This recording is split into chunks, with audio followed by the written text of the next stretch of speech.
Bonjour. Donc, on va avoir quelques personnes qui vont sûrement nous rejoindre, mais on va commencer dès maintenant. Donc, nous avons le plaisir aujourd'hui d'écouter Sylvie Servigne, qui est enseignante-chercheuse à l'INSA de Lyon et qui mène ses recherches au laboratoire l'IRIS, laboratoire en informatique.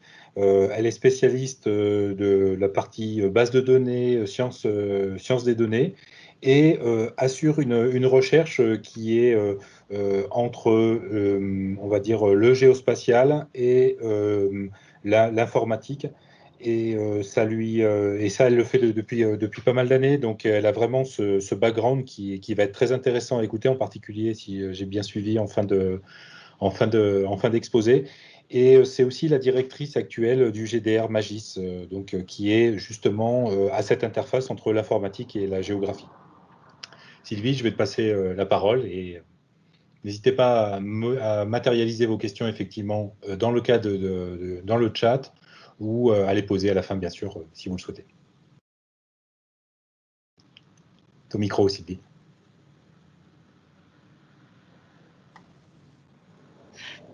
M'entendez-vous? C'est Oui, parfait. on vous entend. Parfait. Ok.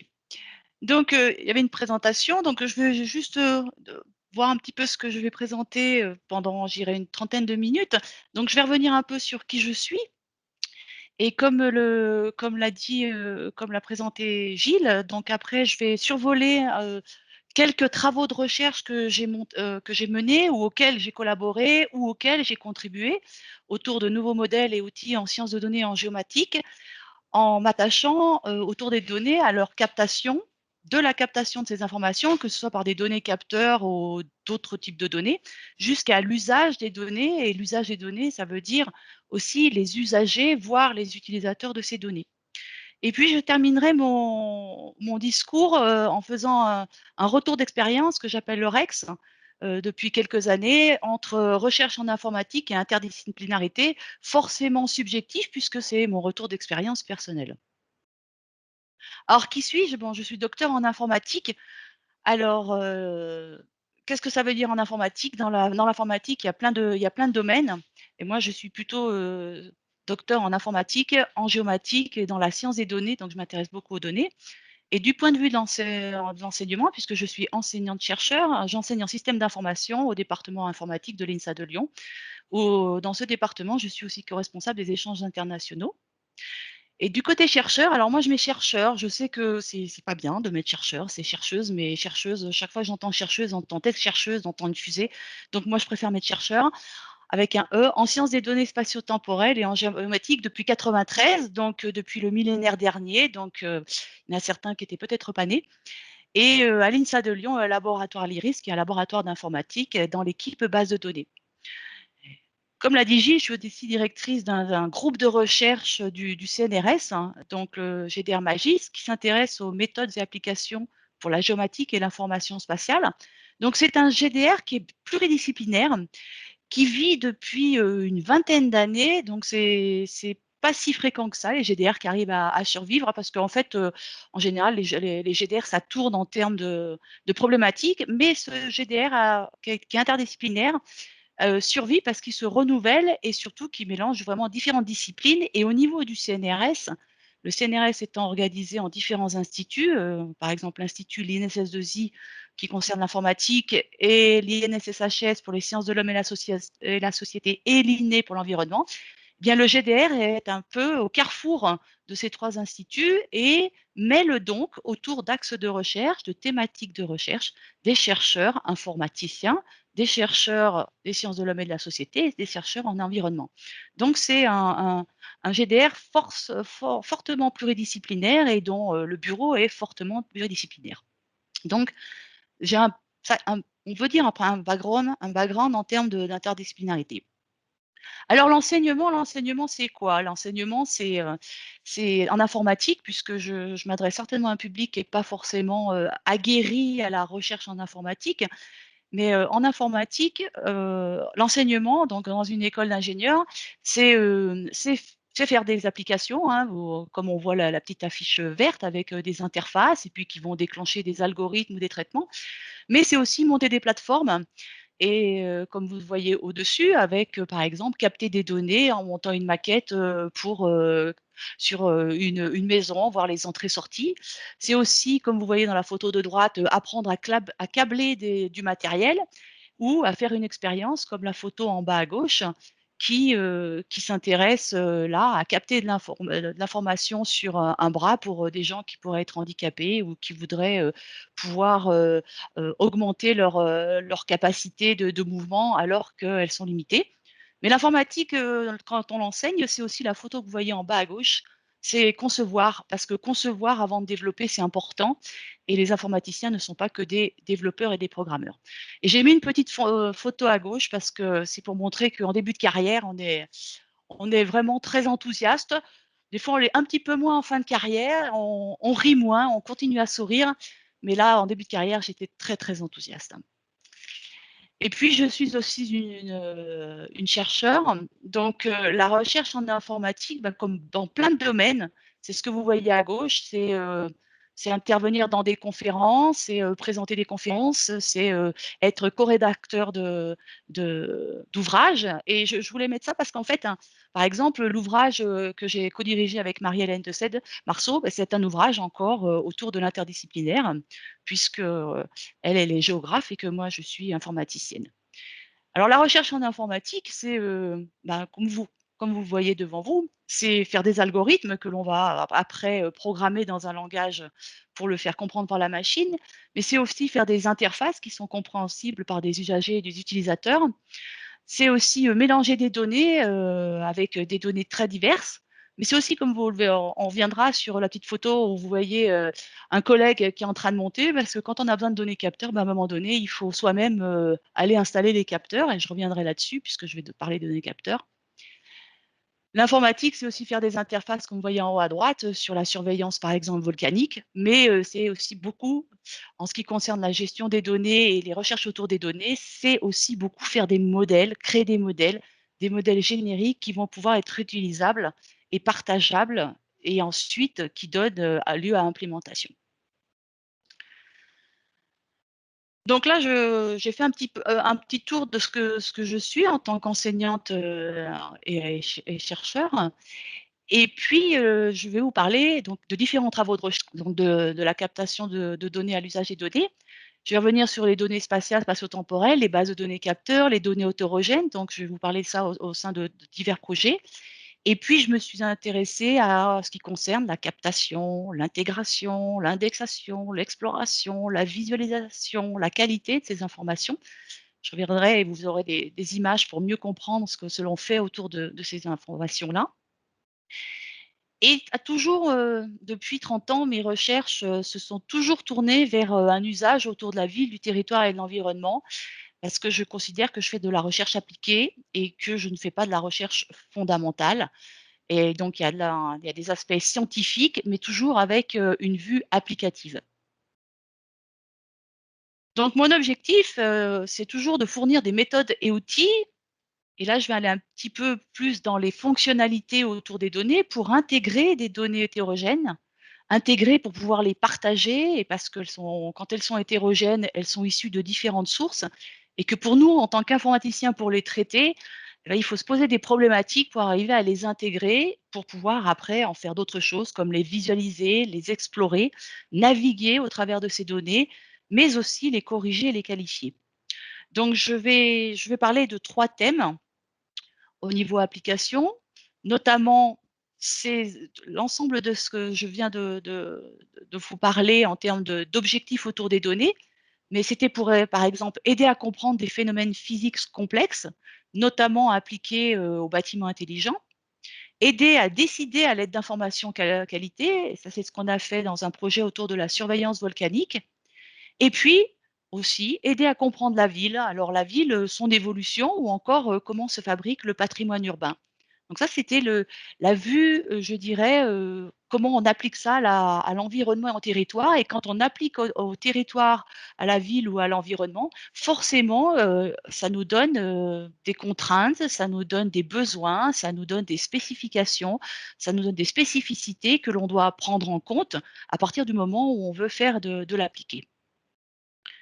Alors autour des données capteurs, un des premiers travaux que j'ai menés, ça a été autour du bâtiment intelligent, ce qu'on appelle le smart building. Et en fait, on a travaillé en pluridisciplinaire avec des chercheurs en informatique, bien sûr, mais issus aussi de la science de la thermique, et puis des chercheurs issus de les sciences de l'homme et de la société.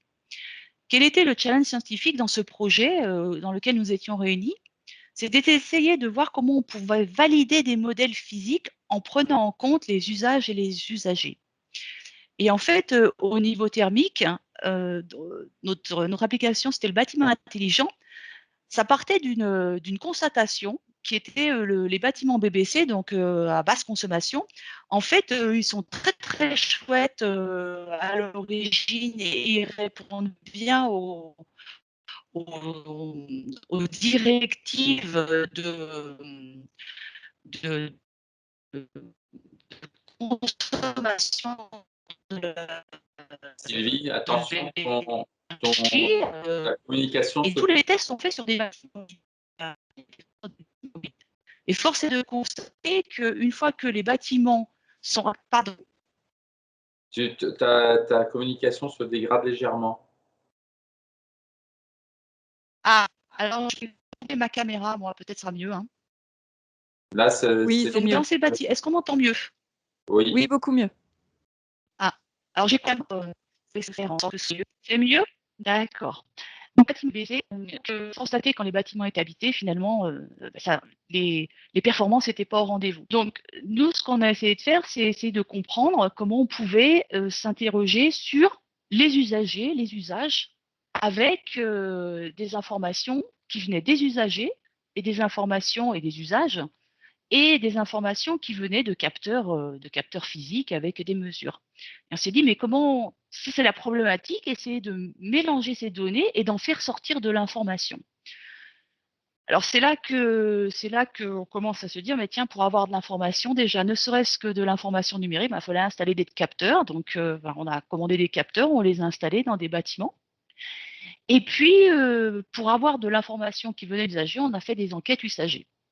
Donc, ce que vous voyez un petit peu en bas à gauche, c'est des écrans, des visus qui permettent de surveiller ce que produisent les capteurs. Ce que vous voyez avec des traits rouges, c'est des ensembles je dirais, de données capteurs qui sont remontées, alors autour de l'humidité, de capture de CO2, de luminosité, d'ouverture de portes et fenêtres. Donc, c'est des chiffres hein, avec des identifiants. Et puis, une fois qu'on avait ces informations, comprendre les informations, aller installer du matériel, capter les informations, comprendre leur structuration. Et donc, c'est pas si évident que ça, les rassembler et autour d'une même architecture. En fait, ce qu'on voulait offrir, notamment aux physiciens, c'est de pouvoir explorer les données qui étaient issues aussi bien d'enquêtes que de capteurs numériques. Et explorer, ça veut dire quoi? Ça veut dire qu'en général, les thermiciens, ils mettent en place ils ont une hypothèse sur un problème, un événement, pour essayer de comprendre un phénomène physique. Ils mettent en place une plateforme, ils testent l'hypothèse, ils récupèrent des informations, ils les placent dans un autre outil pour faire des calculs des informations. Après les calculs, les résultats des calculs, ils les replacent dans un autre outil pour faire des visualisations. Ils se rendent compte que l'hypothèse est pas bonne, ils recommencent tout. Et en fait, nous, on voulait essayer d'avoir des données et de les laisser explorer ces données en fonction de différentes dimensions, le temps, l'espace, le type de capteur, etc. Et puis de pouvoir, en cliquant, naviguer dans des données, avoir des visualisations, comme vous voyez en bas à gauche et en bas à droite. Et puis, en regardant ce qui veut être, se dire, tiens, il y a un truc, ça m'a l'air bizarre. Et si ça se reproduit, quand je vois ces informations de tel niveau, tiens, peut-être qu'il y a quelque chose qui se passe là-dessous. Alors, qu'est-ce que ça veut dire de tel niveau? Ça veut dire que, par exemple, ce que vous voyez en bas à droite, avec le petit diagramme vert et des signaux rouges, c'est une visualisation en même temps de données issues d'enquêtes, la chaleur ressentie, qui sont les petits bâtons verts, et puis en signal rouge, les maximums, minimums et les moyennes, la température issue de capteurs. Donc là, ce qu'on offre, c'est une vision d'informations qualitatives de données issues d'enquêtes en même temps que l'on superpose des données issues de capteurs pour voir, par exemple, s'il y a une différence entre la perception que l'on a au niveau du phénomène physique et le ressenti que l'on a d'usagers. Donc ça, c'est une visu d'information qualitative et quantitative sur un même diagramme. Ce que vous avez en bas à gauche, les deux petits diagrammes, c'est un petit peu différent. C'est de voir, par exemple, sur un bâtiment, c'est la température en fonction des jours. Alors, sur le bâtiment A, le niveau de visualisation, c'est le jour. Par contre, l'agrégation, alors le niveau de visualisation, pardon, c'est la semaine, lundi, mardi, mercredi, jeudi, vendredi, samedi, dimanche. Mais le niveau d'agrégation de l'ensemble des informations qui sont remontées par les capteurs, elles sont au niveau du jour. Donc, en fait, c'est le petit diagramme que vous avez en haut, à droite, où vous voyez visualisation, niveau de visualisation et niveau d'agrégation. C'est d'offrir à des chercheurs le fait de naviguer dans des niveaux d'agrégation des données et dans des niveaux de visualisation des données et de faire des affichages avec des niveaux d'agrégation et de visualisation pour arriver à naviguer dans l'espace et le temps et tout à coup de se dire, tiens, il y a quelque chose qui me semble bizarre dans ce que je vois. Donc, je ne vais pas revenir plus loin dans pas approfondir parce que c'est un petit peu compliqué après à mettre en œuvre. Et quand vous voyez ensuite les petites pastilles jaunes, vertes avec time, location and source, c'est une façon de piloter le niveau d'agrégation et le niveau de visualisation. Donc ça, c'est offert sur un écran. Et c'est automatiquement pour dire, en vert, je pilote mon niveau de visualisation et puis en jaune, je choisis mon niveau d'agrégation. Et ensuite, s'affichaient des courbes avec des informations qui permettent de naviguer dans ces données qui sont issues de différents capteurs. Alors, après, ça, c'est ce que l'on obtient. Qu'est-ce qu'il y a derrière? Ce qu'il y a derrière, c'est que nous, en tant qu'informaticiens, on a besoin de modèles génériques pour permettre cette intégration et cette exploration. Et pour définir un modèle générique, parce que par exemple, ici, pour avoir en bas à droite la visualisation que vous avez, à un moment donné, il faut qu'on parle des mêmes concepts pour arriver à les interroger et finalement à les visualiser sur un écran. Et pour parler des mêmes concepts et donc structurer l'information que l'on manipule de la même façon, il nous faut des modèles. Et donc, il faut définir les bons concepts au niveau interdisciplinaire, ces bons concepts qui vont être ensuite des concepts génériques pivots qui vont nous permettre d'interroger et de visualiser les informations de la même façon et en les superposant avec les mêmes dimensions. Donc, les modèles, c'est un petit peu ce que l'on fait, ce que vous voyez sur la droite, le modèle. Donc, les modèles qui étaient surtout centrés sur des capteurs et des sondes. Probe en anglais, c'est une sonde. Donc, un capteur qui a un ensemble de sondes. Je vous assure qu'avec les thermiciens, il nous a fallu plusieurs réunions pour arriver à définir ce qu'était un capteur et ce qu'était une sonde. En fait, pour arriver à définir le pourtour de ces concepts et qu'est-ce que ça représente entre les thermiciens et nous. Et deuxième niveau, entre eux, ensuite, les collègues qui étaient au niveau de la gestion des collègues de sciences humaines, qui se sont occupés de la partie, par exemple, enquête, et essayer de comprendre quels étaient les concepts manipulés dans les enquêtes, ce que vous voyez à gauche, pour répondre à des questions comme quel niveau de température ressentez-vous, quel niveau d'humidité, quel niveau de luminosité, et puis le modèle que l'on avait sur des capteurs de données physiques. Et en fait, avec ces deux modèles, à un moment donné, qu'est-ce qu'on fait? On va les aligner pour essayer d'avoir des concepts communs et qui vont nous permettre d'interroger aussi bien des données d'enquête que des données de capteurs physiques et de fournir après des vues qui sont superposables et qui sont homogènes de données hétérogènes. Donc des vues homogènes de données hétérogènes et de pouvoir confronter ces différents niveaux d'information.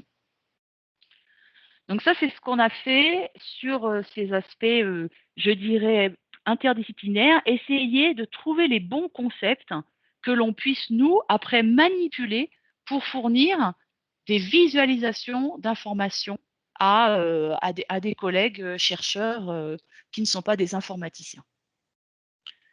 Alors, je passe à un deuxième type de problématique autour de la qualité.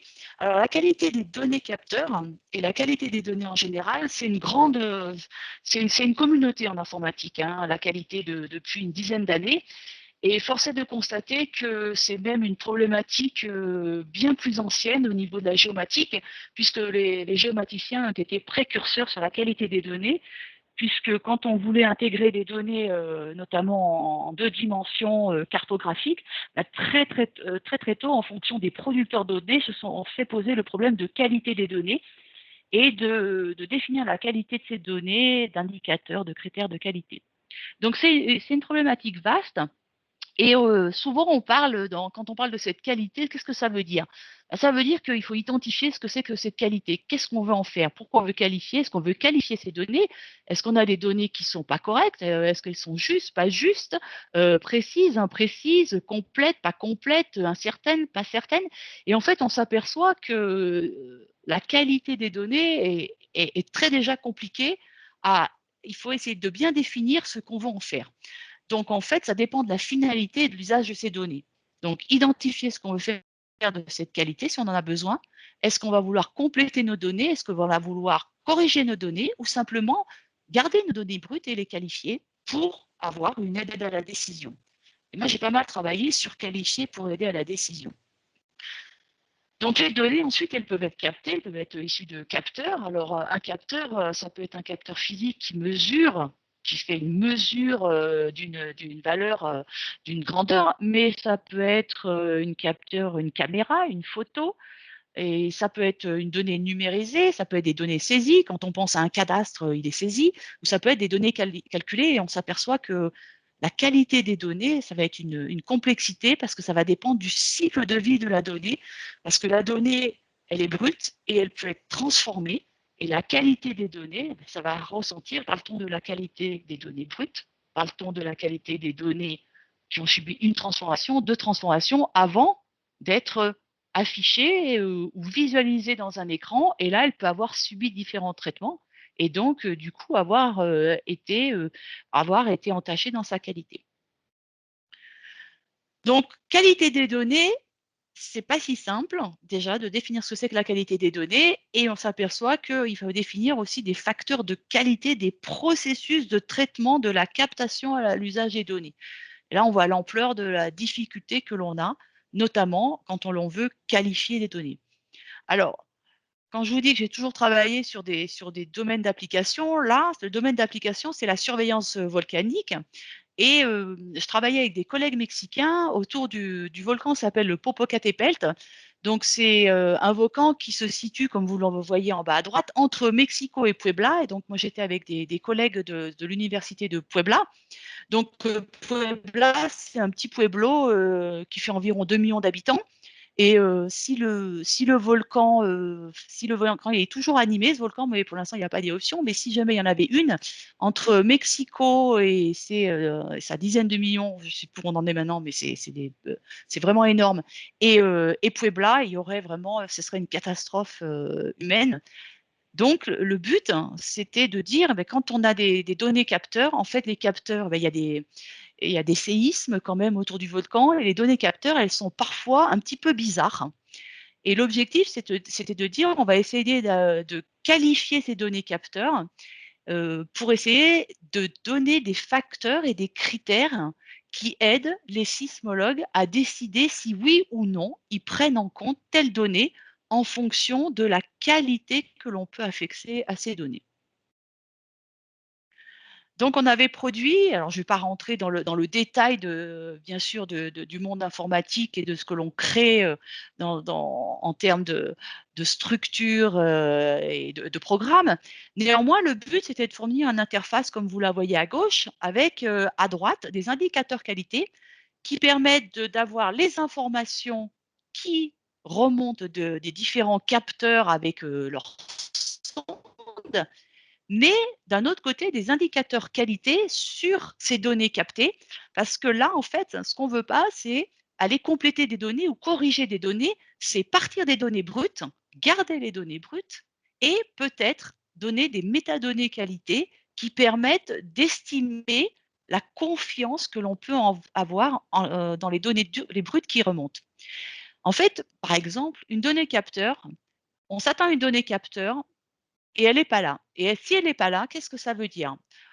Ben, on peut se dire, ben, on va compléter, on peut faire une homogénéisation, on va faire une interpolation pour la compléter. Mais dans ce cas-là, non, parce que si cette information n'est pas là, c'est peut-être que le capteur, peut-être qu'il est en train de, il n'a pas pu envoyer la donnée. Ou alors c'est parce que le capteur lui-même il s'est arrêté. Ou alors parce que le capteur il a eu un souci technique ou que on s'aperçoit qu'une sonde marche et pas l'autre. Donc on ne voulait absolument pas tout. Donc ne pas transformer les données brutes, mais avoir de l'information de qualité sur ces données et avoir un indice de qualité. Donc fournir un rapport qualité sur les informations qui étaient remontées en termes de numérisation.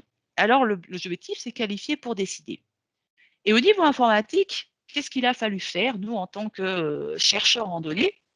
C'était de définir un modèle de qualité en définissant des critères, mais en fait, ces critères de qualité venaient essayer de qualifier les données à l'état brut, c'est-à-dire les processus d'acquisition, mais aussi donner une qualification au processus de transformation et également au processus d'exploitation. Et en fait, on avait différents facteurs en partant des nœuds de capteurs et de la qualification par rapport au type de capteur que l'on a, à un moment donné, en fonction du type de matériel, à la précision de ces capteurs, mais à la qualification de l'outil qui est une passerelle qui transfère ces données, à l'outil de concentration de ces données jusqu'à leur usage par l'utilisateur. Donc, on met en place, en fait, des critères qu'il faut après, bien sûr, valuer, et puis il fallait définir des modèles de qualité qui permettent ensuite de remplir ce que vous avez vu juste avant, des espèces, je dirais, de formulaires de qualité. Donc ces critères, ils ont été discutés avec les sismologues et avec nos collègues chercheurs informaticiens de l'université de Puebla pour que ça leur parle en termes de critères visualisés et puis en termes de quels critères pour eux étaient pertinents à retenir ou pas.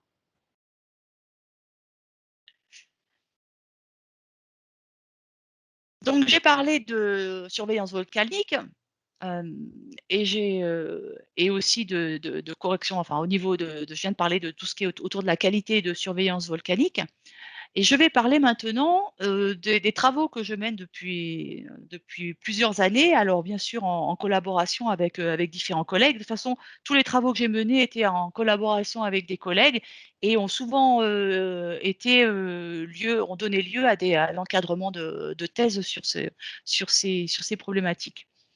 Donc, la partie dont je vais parler maintenant sur les données que l'on gère, c'est autour des villes 3D et plus. Alors, ville 3D et plus, qu'est-ce que ça veut dire? Alors, jusqu'à maintenant, j'avais beaucoup travaillé, jusqu'à ce que je m'intéresse au 3D, j'avais beaucoup travaillé sur les environnements 2D. Et puis, j'ai commencé à intégrer le domaine 3D. Et si dans le 2D, c'est complexe, dans le 3D, là, la complexité explose. Parce que forcément, il y a une troisième dimension qui se rajoute et en informatique, plus il y a de données, plus à traiter, c'est compliqué et dans nos processus de traitement, des données stockées jusqu'à leur usage, forcément la masse des données à traiter et la complexité, des traitements que l'on doit faire, ça s'en trouve augmentée.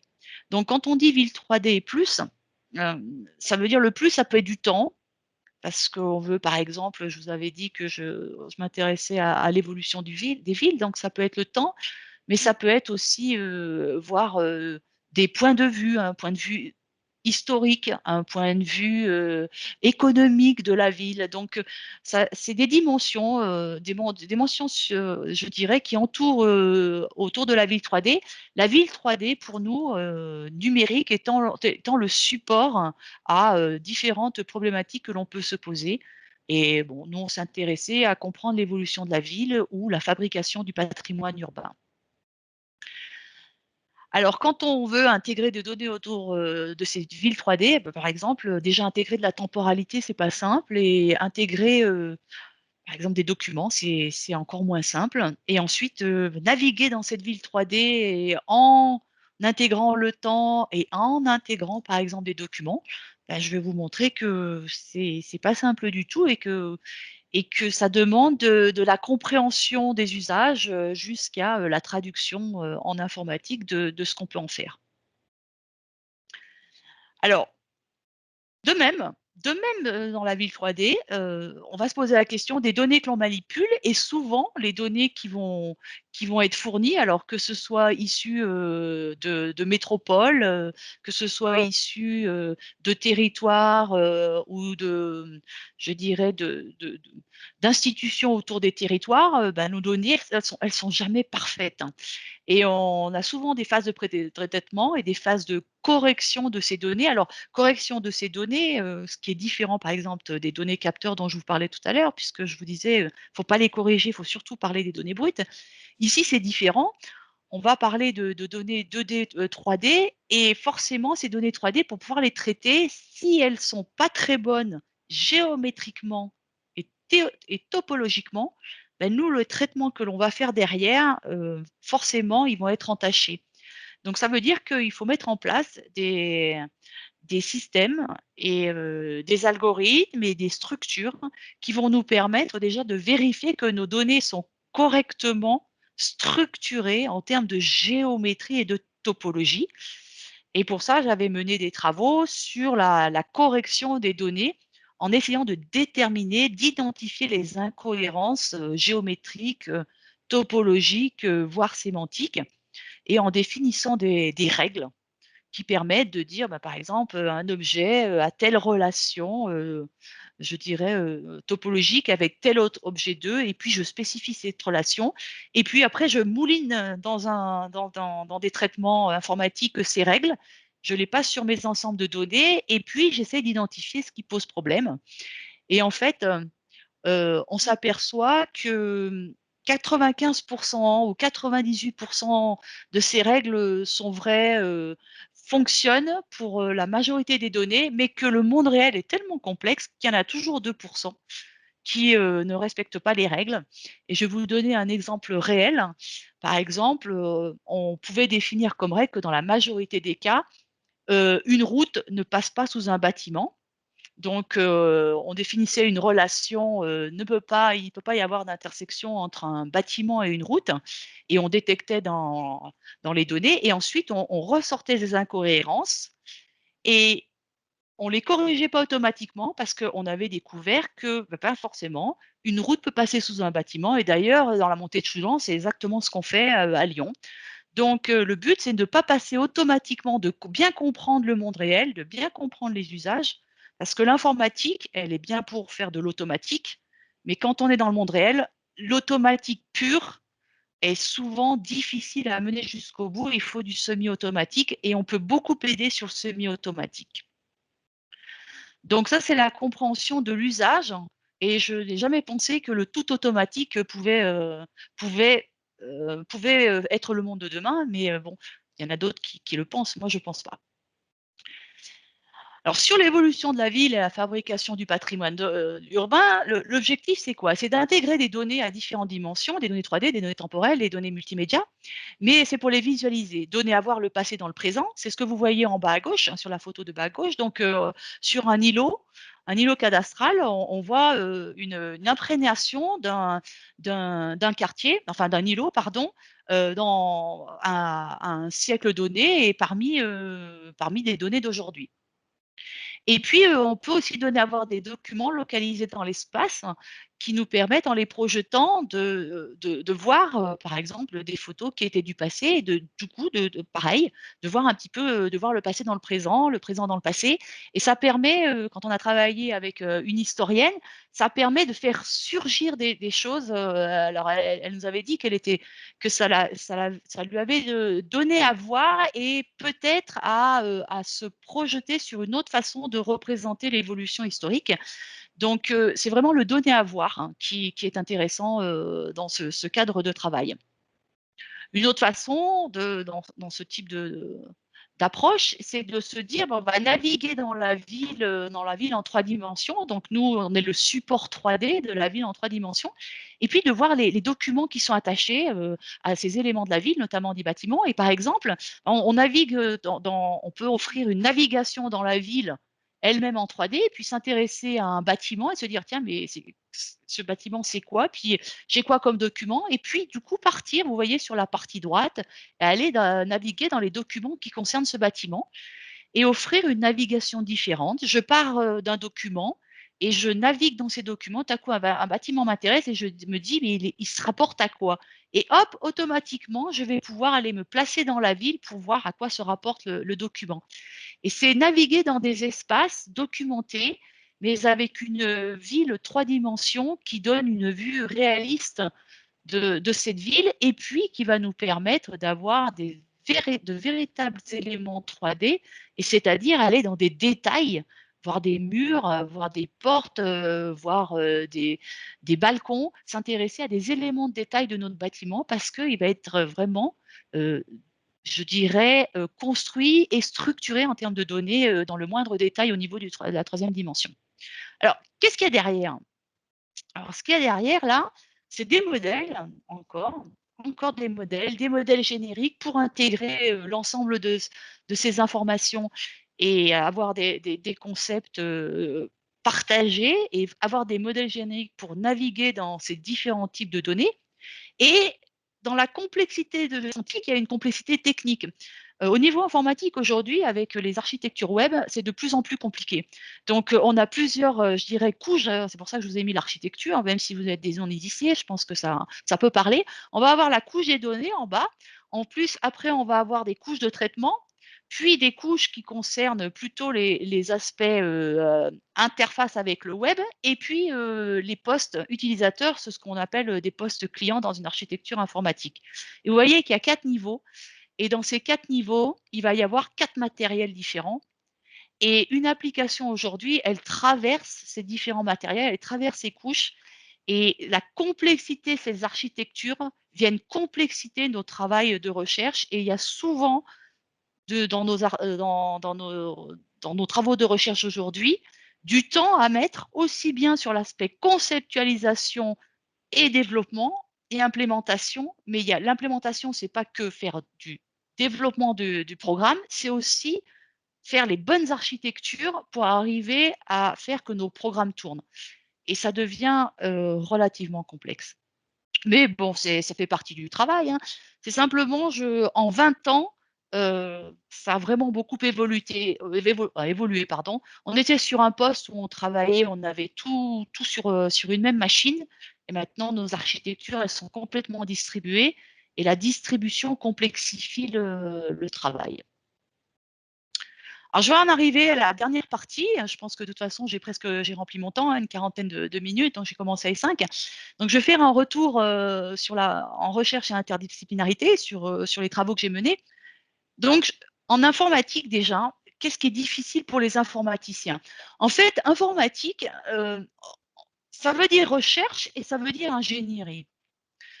Et c'est très difficile de faire comprendre que quand on fait de la recherche en informatique, on ne fait pas de l'ingénieur informatique. Un ingénieur n'est pas un chercheur et un chercheur n'est pas un ingénieur. Et pourtant, force est de constater qu'à un moment donné, quand on fait de la recherche en informatique, on est obligé aujourd'hui souvent d'implémenter et de ne pas faire je dirais qu'une petite maquette, mais d'aller de plus en plus, j'y reviendrai, sur de la recherche, de l'implémentation reproductible, donc qui montre je dirais des prototypes qui ne sont pas industriels, mais qui doivent affronter la complexité de l'ensemble des architectures. Mais avant d'arriver à cette partie ingénierie, il y a une partie science.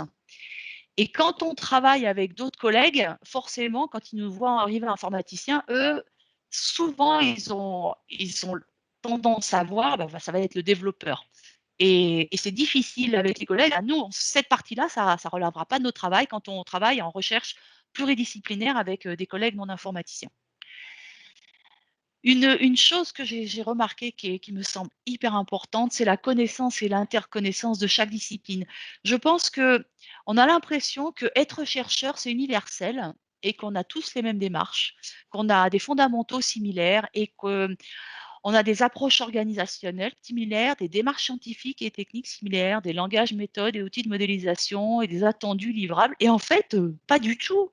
Mais alors, pas du tout. Et donc moi, je vais surtout parler d'informatique, mais nous, dans les domaines petits, notamment avec une pression assez forte des institutions, hein, que ce soit le CNRS, la HCRS, les laboratoires, bah, par exemple, une durée d'une thèse en informatique, en général, c'est 3 ans, 42 mois, parce que bon, on soutient, etc. Mais en général, c'est 3 ans. Mais dans d'autres disciplines, 5, 6 ans, ça peut être normal. Et ça, bah, si on ne discute pas et qu'on ne connaît pas les autres disciplines, c'est déjà pas la même façon d'aborder un encadrement de thèse. En informatique, on ne peut pas soutenir une thèse si on n'a pas une publication, une conférence internationale de rang A. Donc la pression, elle est forte aujourd'hui. Donc ça fait partie du jeu de l'informatique. Il y a différentes disciplines, c'est pas les mêmes attendus.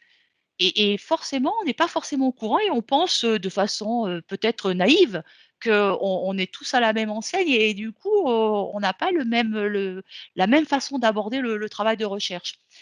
Un encadrement doctoral en informatique, dans la majorité des cas, c'est hebdomadaire, c'est-à-dire qu'on voit nos doctorants facilement 2 heures, 3 heures par semaine, hein.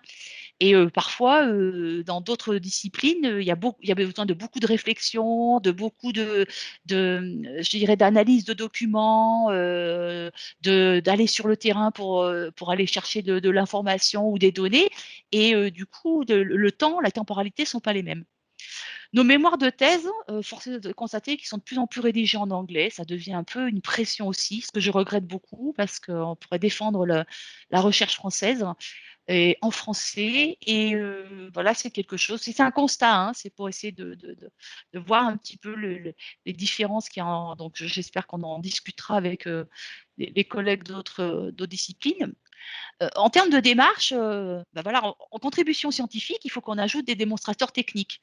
Et c'est ce que je disais dans des environnements qui sont de plus en plus complexes, où on a de la reproductibilité, c'est-à-dire que même dans les articles, on nous demande où trouver sur un site nos jeux de données, nos algorithmes, nos développements, pour pouvoir rejouer ou exploiter nos sources pour pouvoir les rejouer et les tester pour l'article. Donc, c'est pas simplement écrire une démarche, c'est pas simplement avoir un apport scientifique en termes de démarche, méthode, modèle, c'est aussi être capable de fournir une implémentation qui va être réutilisée par d'autres et qui va pouvoir être testée par d'autres. Et ça, c'est du temps, c'est de l'investissement, c'est extrêmement chronophage.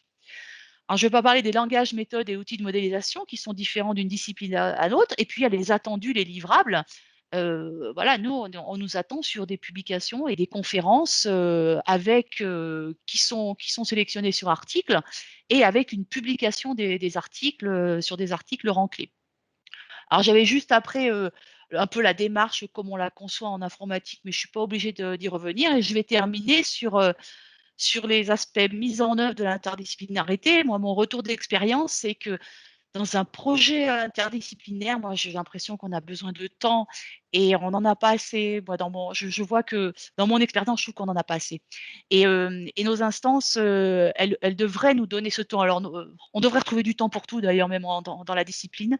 Mais il y a besoin de temps et d'un besoin de temps en fait, pour acquérir de la confiance, de l'interconfiance. Parce qu'on vient souvent avec des préjugés sur les disciplines. On vient tous avec des préjugés sur les disciplines. Il ne faut pas se leurrer. Et en fait, l'interconnaissance plus l'abandon des préjugés, ça prend du temps. Et donc, pour instaurer une confiance et après, d'être capable de se dire comment on va travailler ensemble. Et sur un projet, il faudrait minimum, à mon avis, 1 an d'interconnaissance. Je sais que je vais faire sauter des gens au plafond, mais je crois que le GDR Magis, s'il tourne bien, c'est parce que ça fait des années que petit à petit, les gens adhèrent et puis qu'il y a des langages qui se sont créés, des concepts, des éléments de langage auxquels on est tous attachés. Mais ça a pris des années. Identifier les approches et démarches scientifiques partagées par rapport à ce qui est très spécifique par rapport aux disciplines. Il faut savoir partager les langages, méthodes et outils de modélisation, car franchement, là, on apprend des choses dans l'interdisciplinaire sur la façon d'appréhender, je ne sais pas, moi, dans les enquêtes, j'ai appris beaucoup de choses. Ça m'a permis de bien comprendre ce qu'était une enquête et les concepts manipulés, alors que mon premier modèle que j'avais fait, il était complètement aberrant. Et de comprendre le fait que c'est une question ouverte, une question fermée, une question, un groupe de questions, une question complexe, etc.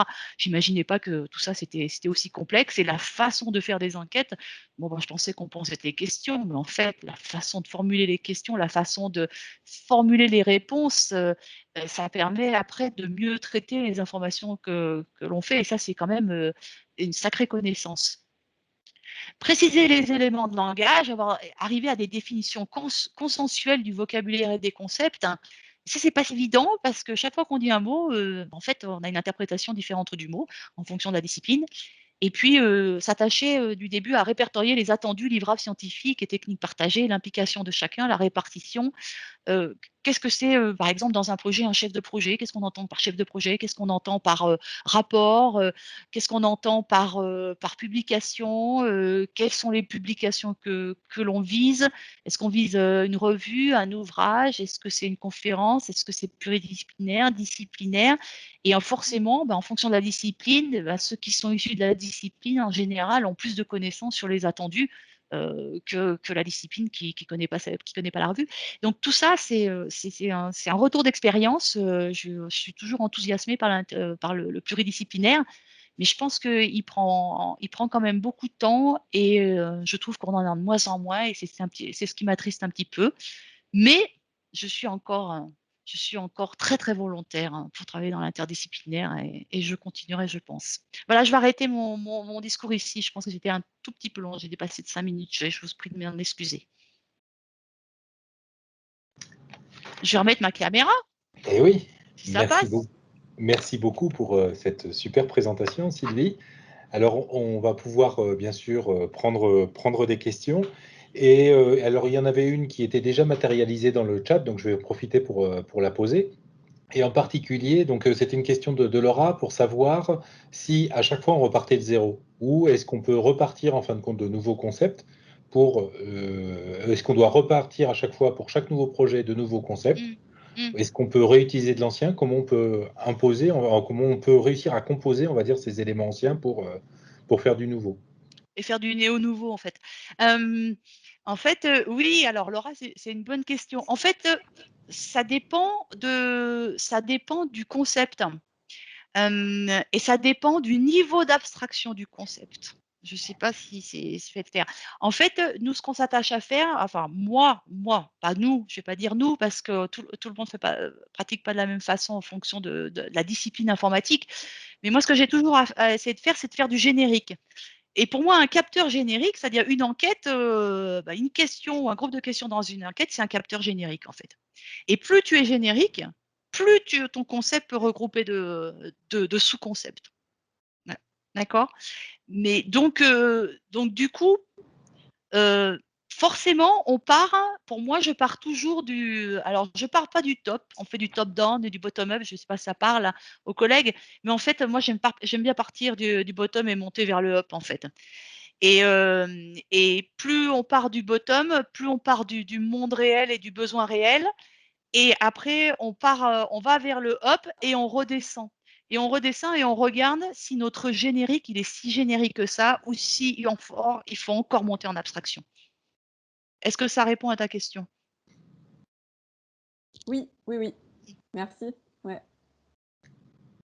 Une autre question? Commentaire? Jean-Yves? Oui, peut-être pour prolonger cette question, ça permet de revenir à la question de la confiance. Ce que j'ai bien aimé dans ton exposé, c'est le problème de la pluralité scientifique et de son exercice, c'est qu'il faut absolument avoir confiance dans ses partenaires. Ouais. C'est-à-dire, il ne faut pas redouter que leur méthode soit remise en cause dans leur champ disciplinaire à eux. C'est-à-dire, il faut avoir la certitude qu'on est en face de collègues dont les données, ou dont ce qu'ils prétendent être des données sont de véritables données. Et j'ai bien aimé ta manière de poser la question, enfin de poser cette question de la confiance. Ceci dit, comment on la bâtit? Ah, eh ben, le temps. Moi, franchement, hein, c'est le temps. Alors, la confiance, il y a un autre mot que j'aime bien, c'est le respect. Et c'est ce que tu as dit finalement dans le respect de disciplinaire. C'est-à-dire, quand on travaille avec des collègues avec des disciplines différentes, le but, c'est pas de les changer. Mais par contre, c'est peut-être qu'on évolue tous chacun un petit peu quand même en partageant. On est bien d'accord. Mais il est hors de question que moi, informaticienne, j'aille donner des leçons sur la manière de faire de la recherche en thermique ou en histoire, etc. C'est pas le but. Par contre, c'est de s'enrichir mutuellement et, et du coup, c'est aussi de respecter ce que les autres disent et vraiment d'avoir une confiance. Et cette confiance, elle se bâtit avec le temps. Et j'ai bien, tu vois, par exemple, à la dernière conférence AGO, là, sur la géomatique, il y avait Michaela Bertolotto qui a fait une présentation et je l'ai interpellée parce qu'elle disait qu'elle travaillait avec beaucoup de disciplines. Elle a des partenariats, elle a des projets européens internationaux avec des dizaines de partenaires et aussi bien scientifiques que pas scientifiques et qui sont très pluridisciplinaires. Et moi, je lui ai posé la question, je lui ai dit, mais comment tu fais pour gérer cette pluridisciplinarité? Et en fait, elle me dit, c'est pas au bout du premier projet, c'est le deuxième, le troisième projet. Parce qu'en fait, tu instaures petit à petit une confiance, une connaissance, et c'est pas sur le premier projet, ça a réussi. C'est pas sur le premier projet. Ouais. Souvent. Et le temps est hyper important. Et c'est pas évident. C'est pas évident. Alors, soit le temps, soit arriver à se connaître. Alors, il y a le contexte aussi. Moi, je pense que dans un projet, ce serait bien de se connaître avant. Donc, autour de d'autres manifestations, en fait. D'arriver sur des petites, comme dans un GDR où tu vas parler d'axes de recherche ou de thèmes de recherche.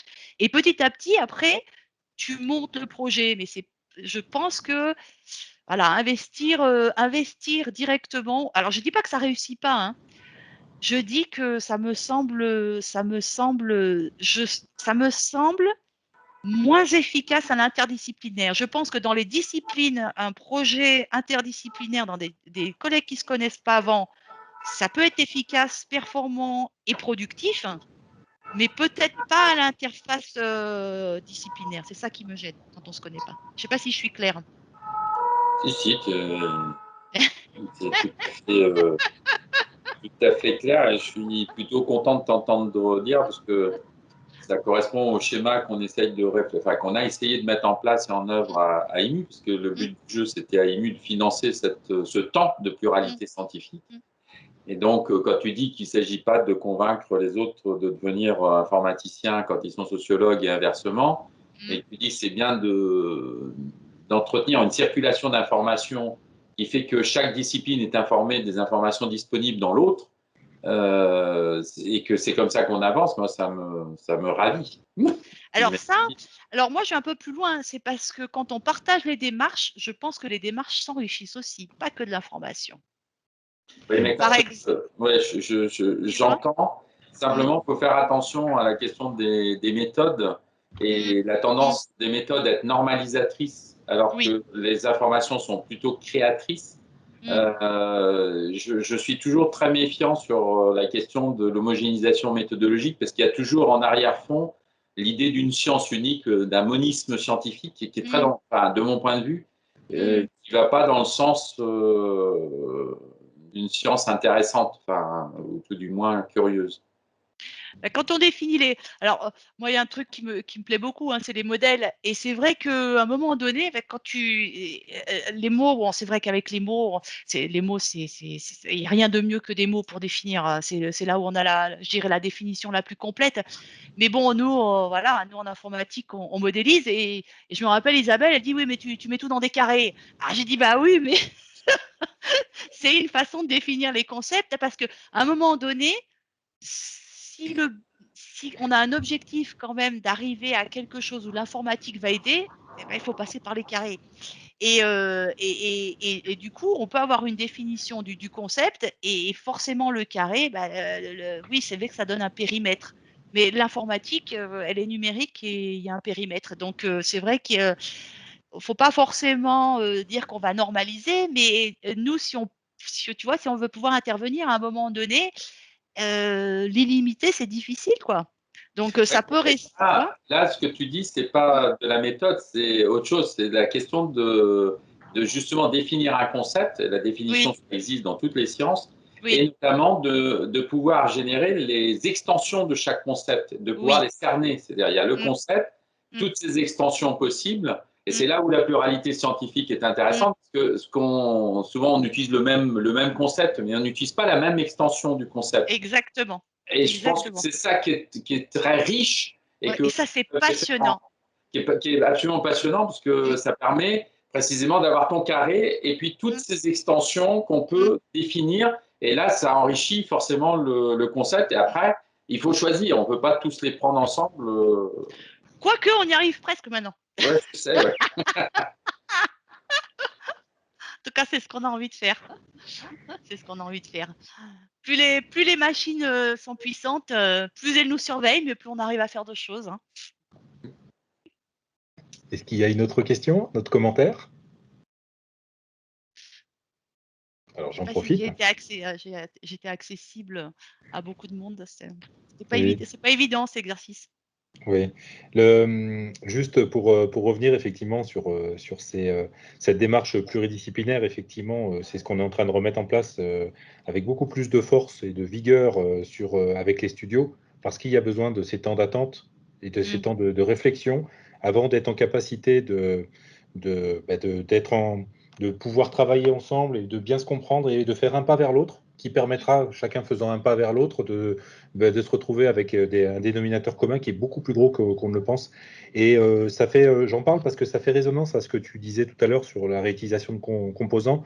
On est en train de monter quelque chose sur la reproductibilité qui est aujourd'hui quelque chose qui devient une obligation, on va dire, dans le cadre de l'informatique et de nos recherches, et qui aujourd'hui va devenir une norme. Donc ça, c'était plus pour donner cette information à toutes et tous. Donc il y aura cet atelier qui est ce studio qui est en cours de montage par Christine Busson qui va sortir, on va dire, dans les prochaines semaines.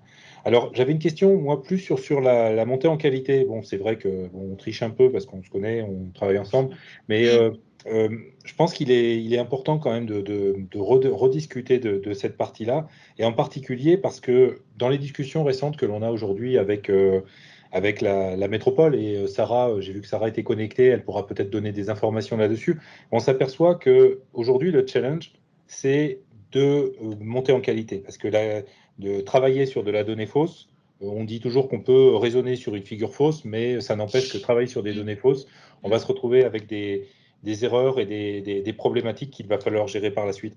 Donc, où trouver cette qualité? Comment monter en qualité? Est-ce que tu as des conseils ou des constats que tu peux avoir en travaillant aujourd'hui beaucoup avec des données issues de l'open data? Alors, après, c'est difficile de répondre à ça, Gilles. Hein. Qu'est-ce que c'est que cette question-là? Enfin, ça dépend de la donnée que l'on traite. Hein.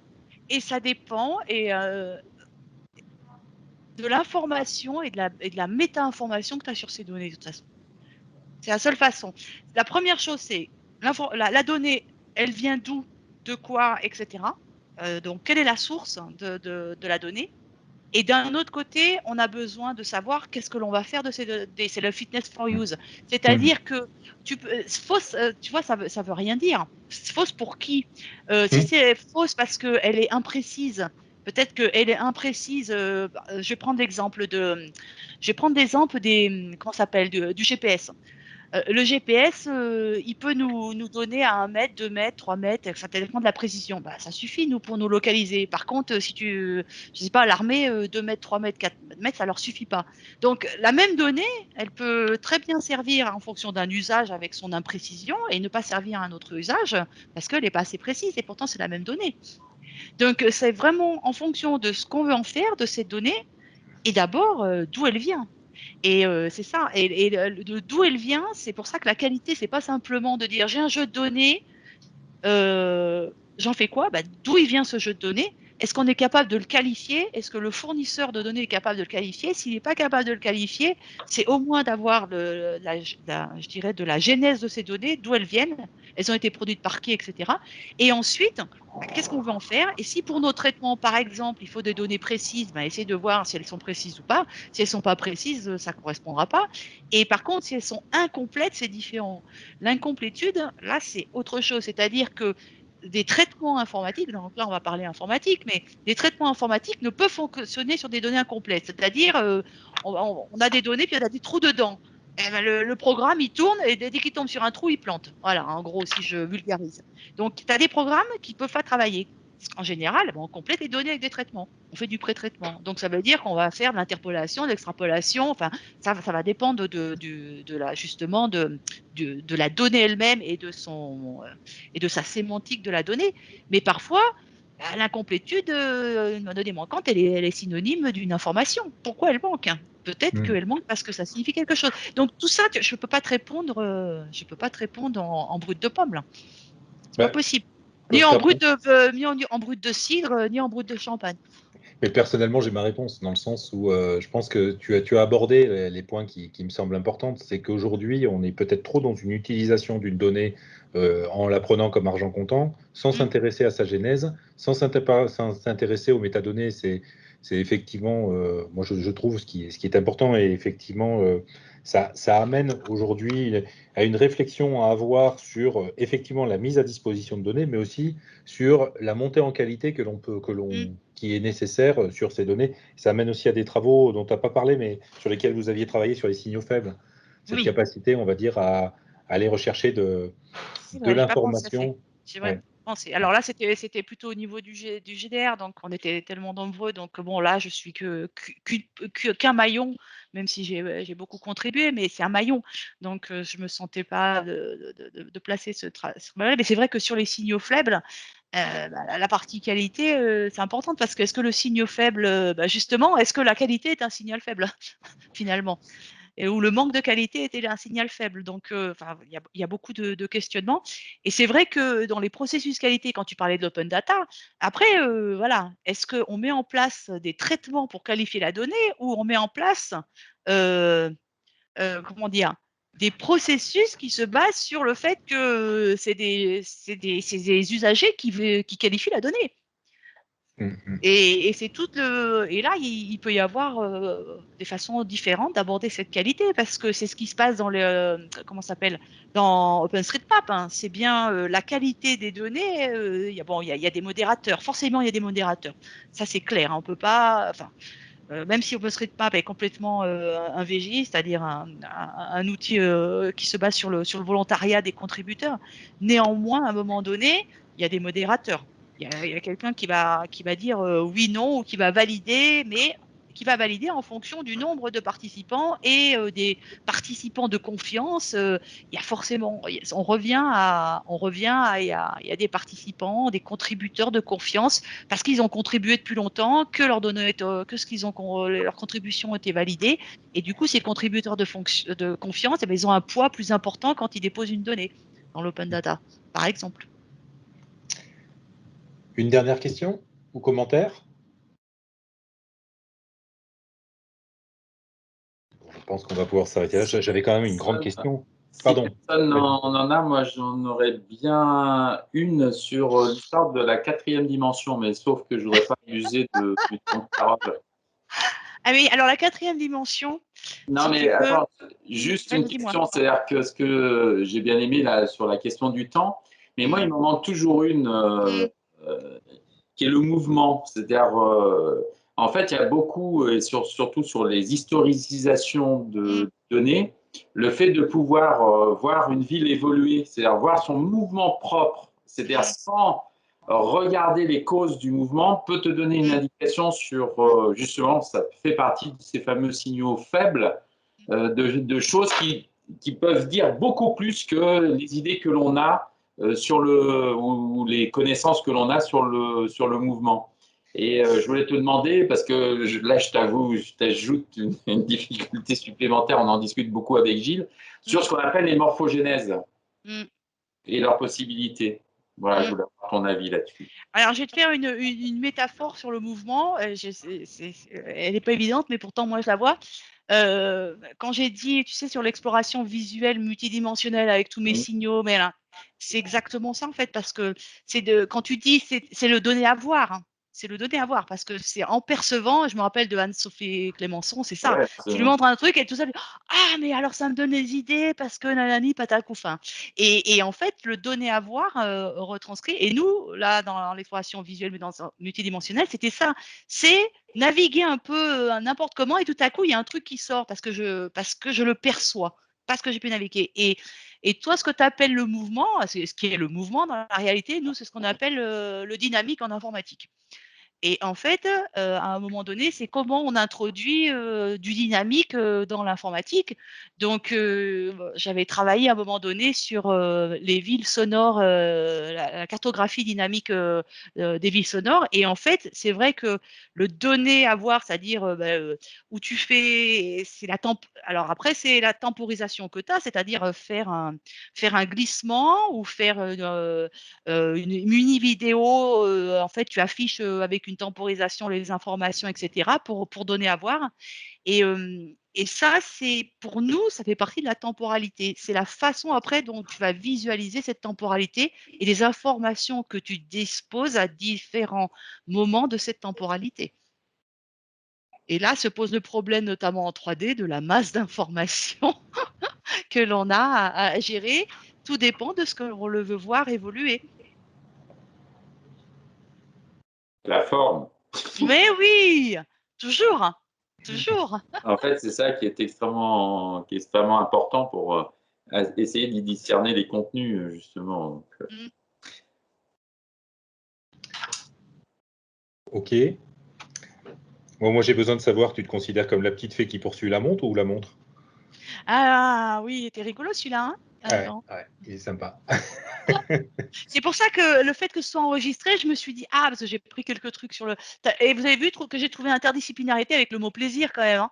Il fallait quand même le faire. Hein. Ouais, Bon. Donc voilà. Ben, moi, je suis vraiment la petite fille qui court après la montre. Je crois que toute ma vie, ce sera ça. Voilà. Je me demandais si c'était la communauté qui courait après l'interdisciplinarité. Ah non, non, je pense pas. Je pense qu'il faut militer pour l'interdisciplinarité, mais il faut militer pour retrouver du temps, mais même dans les disciplines. Même dans les disciplines. Même dans les disciplines. On est chercheur et on a besoin de temps pour échanger et pas toujours pour produire, quoi. Et je Mais pense que. dans cette remarque que tu fais, moi, ce qui m'étonne beaucoup, c'est que j'entends tous les chercheurs dire ça, mais les premiers à se précipiter, à publier, à surpublier, à surpublier, à se mettre des défis de publication impossibles sont les chercheurs.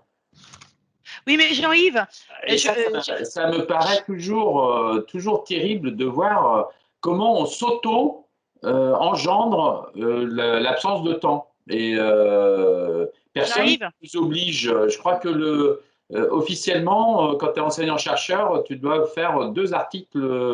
Enfin, nous, c'était ça à une certaine époque. 2 articles tous les 2 ans pour ne pas être en concurrence avec ceux qui sont, par exemple, au CNRS et qui n'ont que ça à faire. Et qui était à 4 articles, donc un article par an. Alors nous, en informatique, tu vois, c'était 4, enfin nous, c'était 3 et les chercheurs, c'était 4. Mais je vais te provoquer un peu. Tu regardes ça avec l'œil de quelqu'un qui a je dirais, la carrière est derrière toi plutôt que devant.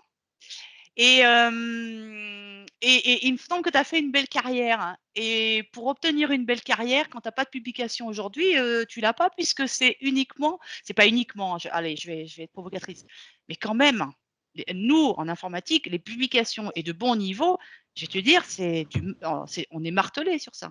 C'est-à-dire l'HERS, les labos, le labo nous demande de ne plus publier dans des revues de rang C ou D. C'est du A ou du B, c'est tout.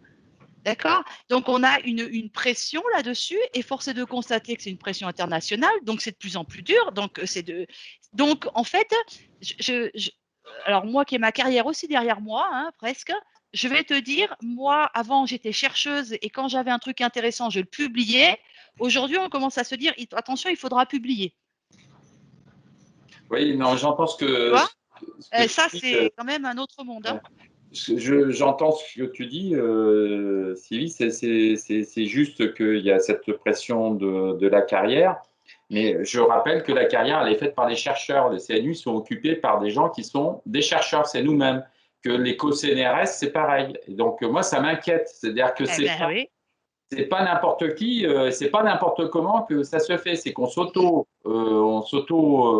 et moi, personnellement, ma carrière, je suis pas un grand publiant, pour pas dire que j'ai peu publié. En revanche, j'ai beaucoup passé de temps à faire de l'animation de la recherche, de la direction de recherche, à faire en sorte que les choses existent et que, d'une certaine manière, ça a été aussi ça reconnu.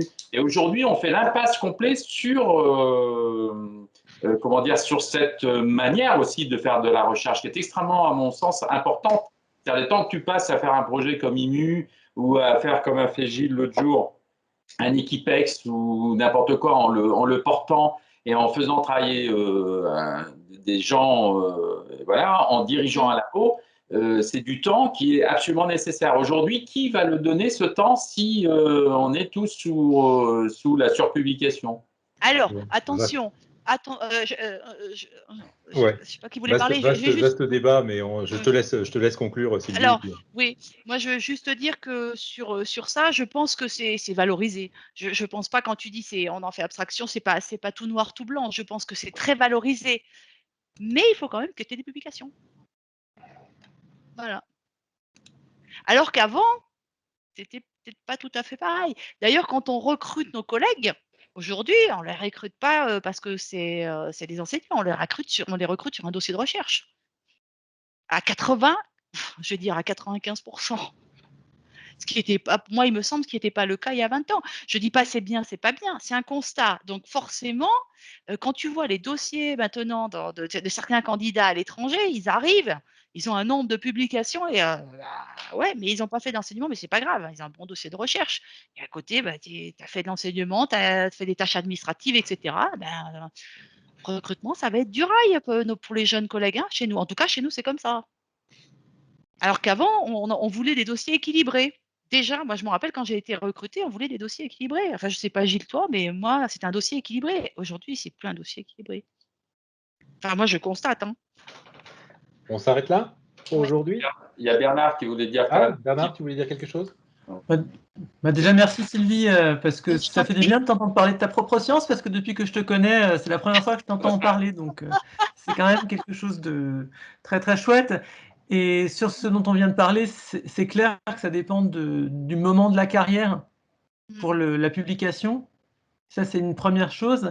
Et la deuxième, c'est que si tu veux trouver des sous pour faire du boulot, pour faire de la recherche, et que tu publies pas, des sous, tu n'en trouves pas. Voilà. Heureusement, il y a des choses comme IMI qui permettent de relancer ou de lancer des choses dans des directions et de prendre des risques. Mais dès que tu vas ailleurs, dès que tu vas à la ANR, etc., chez nous, la dernière ANR à laquelle l'avant-dernière à laquelle j'ai participé, le dossier a été rejeté d'entrée parce que la chercheuse principale n'était pas au niveau. C'était quasiment dit comme ça dans le retour des revueurs ANR, quoi. Autant te dire que la collègue, elle était bien après, quoi, alors qu'elle avait un dossier tout ce qui est plus correct, quoi. Donc on est quand même sur un financement de la recherche, un recrutement, en tout cas chez nous, qui se base essentiellement sur la publication. Voilà. Je dis pas que c'est bien, hein, mais pour l'instant, c'est comme ça que ça tourne, et que ça tourne pas forcément bien non plus. Bon.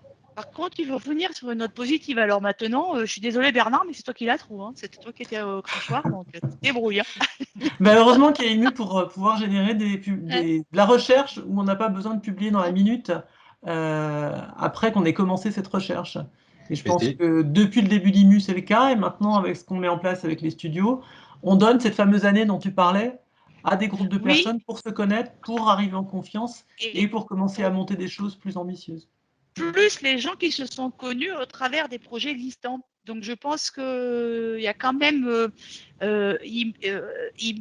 même si un projet c'est parfois court pour des gens qui ne se connaissent pas encore, néanmoins il y a des gens il y a des collègues qui ont fait un deuxième, enfin qui ont fait des poursuites d'un projet, hein, par exemple. Donc, mais je pense que ça a permis à beaucoup de se connaître et puis en termes de conseils scientifiques, on apprend à s'écouter aussi. Hein. la plupart des projets IMU, parce qu'on fait des revues beaucoup plus systématiques aujourd'hui, auxquelles vous êtes invités au niveau du CES, et aujourd'hui, la plupart des projets donnent lieu à des suites. Mais des suites, en fin de compte, les gens naturellement continuent à discuter ensemble, donc quelque part le pari est gagné pour IMU, et proposent des choses qui sont effectivement peut-être un peu plus étayées parce qu'ils ont pu discuter pendant 2-3 ans ensemble au sein d'un projet, et qui sont assez disruptifs parce qu'effectivement ils ont une approche pluridisciplinaire du problème et une vraie pluridisciplinarité. Pas l'informaticien A qui parle avec l'informaticien B, mais qui ne sont pas forcément du même domaine. On va peut-être s'arrêter là pour aujourd'hui. Oui. En te remerciant encore d'avoir passé du temps sur cette préparation et de nous avoir consacré aussi du temps pour faire cette présentation. Merci beaucoup. Et donc, au plaisir de continuer ces échanges dans les prochaines semaines.